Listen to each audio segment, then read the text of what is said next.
Salut!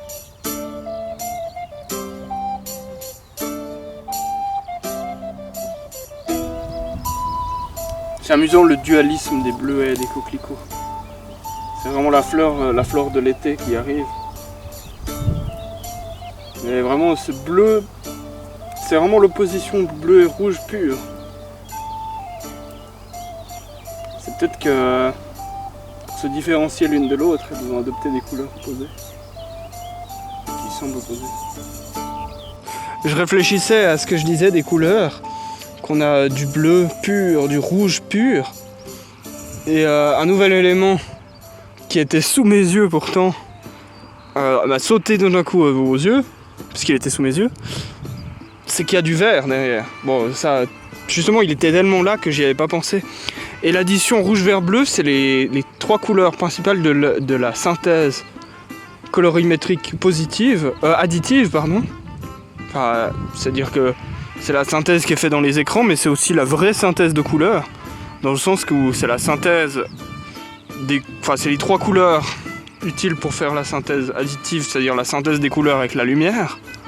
Et donc c'est des couleurs qui sont à un spectre lumineux très, très distant. Enfin très distant.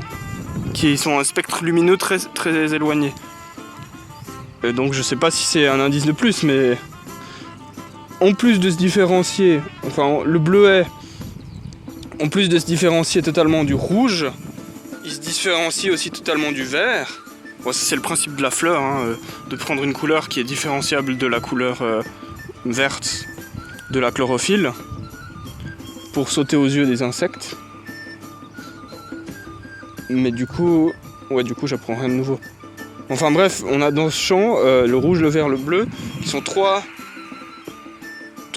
longueurs d'onde de couleurs opposées, enfin qui ne viennent pas se nuire l'une à l'autre. C'est-à-dire que peut-être que l'abeille qui semble préférer les bleuets et qui semble ignorer totalement les coquelicots, peut-être que l'abeille est plus sensible à la longueur d'onde bleue. Et c'est peut-être pour ça qu'elle va sur le bleuet. Enfin bref.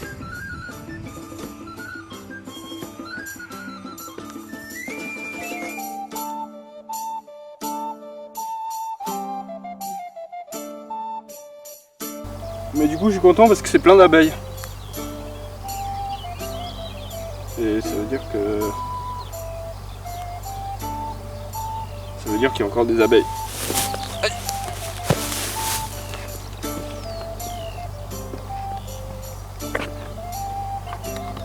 Vous pouvez voir sur les pattes de l'abeille des petits paquets jaunes.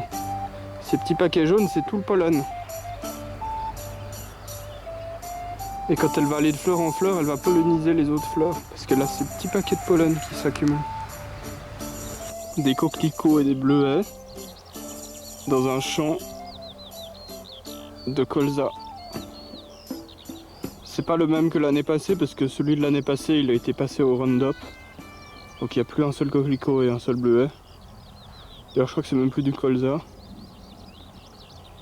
Mais c'est un autre champ, pas très très loin. Cet oiseau là, j'ai du mal à le filmer. Mais vous l'entendez sûrement. Ah, je le vois plus. C'est une alouette. Elle est présente dans la chanson Alouette, gentille alouette. Et bon, elle a un chant particulier, mais elle a aussi un comportement qui est très reconnaissable. Bon là c'est compliqué, je la vois plus. Mais c'est pas grave. Son comportement il est pas très compliqué, enfin il est assez reconnaissable. C'est qu'elle vole en surplace, elle fait du surplace à un moment, en l'air, à quelque chose comme 20 mètres du sol, 30 mètres du sol, elle chante, et tout d'un coup elle se tait, elle descend d'un coup, elle pique contre le sol, et juste avant d'arriver au sol, elle fait du vol plané un moment pour aller sur son nid. En fait, elle a ce comportement, en tout cas, je sais pas exactement pourquoi elle chante en l'air, mais le comportement de piquer comme ça d'un coup, puis après raser le sol, c'est pour éviter que les prédateurs qui sont loin puissent repérer son nid. Parce que elle fait des nids à même le sol, donc les prédateurs terrestres et les autres prédateurs peuvent assez facilement arriver sur le nid. Oh, il y a un papillon, assez beau. Est-ce que je vais réussir à l'avoir? Il est où? Il me tourne autour. Là. Il faudrait qu'il se pose. Et donc les alouettes font leur nid au sol. Et pour éviter le danger, pour esquiver le danger qu'il y a à avoir son nid au sol, elle fait des duperies, elle esquive son nid, elle va pas directement à son nid, elle pique, elle rase le sol pour éviter que de loin on puisse repérer son nid. Je vais essayer de la retrouver, mais c'est un oiseau vraiment tout petit. Puis là, au milieu de ce grand ciel, c'est difficile à la trouver.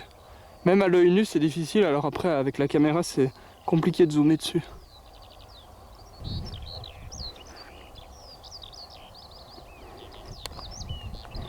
Il est assez grand. Ouais, il fait presque la taille d'un coquelicot.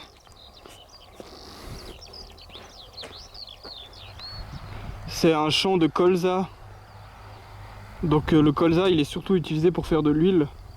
Après, il est pressé et donc il y a beaucoup de matière grasse. Et donc là, ce sera un champ qui servira à faire de l'huile. Je pense que ce sera de l'huile alimentaire, mais on peut aussi faire de l'huile pour en faire du carburant.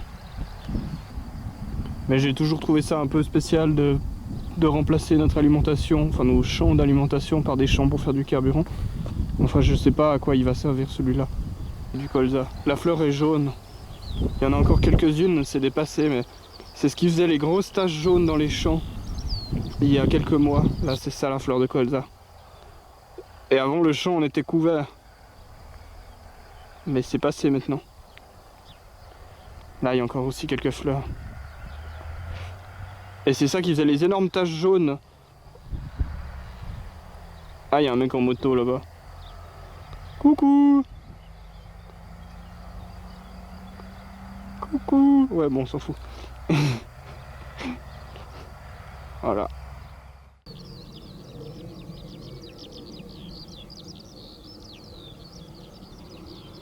Regardez là, je me pose une question. C'est un champ de blé, ou c'est plutôt deux champs de blé. Et d'un côté, le blé a cette couleur vert qui part vers le jaune, et il y a une limitation, et de ce côté, le blé a une couleur verte qui part vers le bleu. J'espère que vous voyez bien, je vais essayer de zoomer. Où il y a la limitation, voilà, là on voit la limitation. Et ça doit certainement être deux variétés de blé différentes qui expliquent cette différence. Il me semble en plus que les épis sont un peu plus fins du côté du blé qui est un peu jaune. Par contre, du coup, je comprends pas comment c'est semé vraiment précis si c'est ça, si c'est deux espèces différentes. Il y a vraiment pas de... Ouais, c'est vraiment... Ou alors c'est une différence du terrain, mais du coup, je comprends pas pourquoi là c'est aussi précisément... Ouais, c'est un mystère. Certainement que c'est pas compliqué à répondre pour quelqu'un qui est agriculteur. Là, la tache un peu vert d'une autre couleur, c'est des autres plantes qui poussent. Ça, c'est explicable parce qu'il y a une cuvette et donc il y a certainement plus d'eau. Et donc il y a des plantes non voulues dans le champ qui poussent là. Mais ici, c'est vraiment que le blé. Il faut que je filme en gros plan les deux et si un agriculteur il pourra me dire. Je vais aller faire ça.